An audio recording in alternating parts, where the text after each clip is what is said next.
গভীর অন্ধকার রাত 11:30 বেজে গিয়েছে। আল্লাহ তোমার শহীদ দরবারে হাত তুলেছে। আল্লাহ শত শত যুবক ভাইরা, হাজার যুবক ভাইরা এই মাহফিলে বসে আছে। আল্লাহ আমি অধম কিছু কথা বলেছি, ভুল ত্রুটিগুলো ক্ষমা করে দিয়ে সবাইকে তুমি সঠিক কথা অনুযায়ী আমল করার তৌফিক দান করে দাও। আল্লাহ এই তোমরা উঠে গেলে আমি দোয়া করবো, আমি হাত মিলাবো না।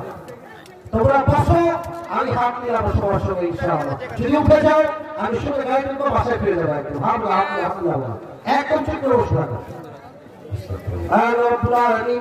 যুবক ভাইরা পুরো ব্যাপারটা হাত তুলেছে। আল্লাহ আমাদের অনেকের মা হারা, অনেকের বাবা হারা। আল্লাহ যার পক্ষ হতে চরম দুঃখী আব্বাজান, চরম দুঃখী আব্বাজান বিদায়ী অন্ধকার কবরে চলে গিয়েছে, সকলের কবরকে তুমি জান্নাতের টুকরা হিসেবে কবুল এবং মঞ্জুর করো। আল্লাহ এই মাহফিলকে বাস্তবায়ন করবার জন্য আমার পরিচালক যুবক ভাইয়ের উপর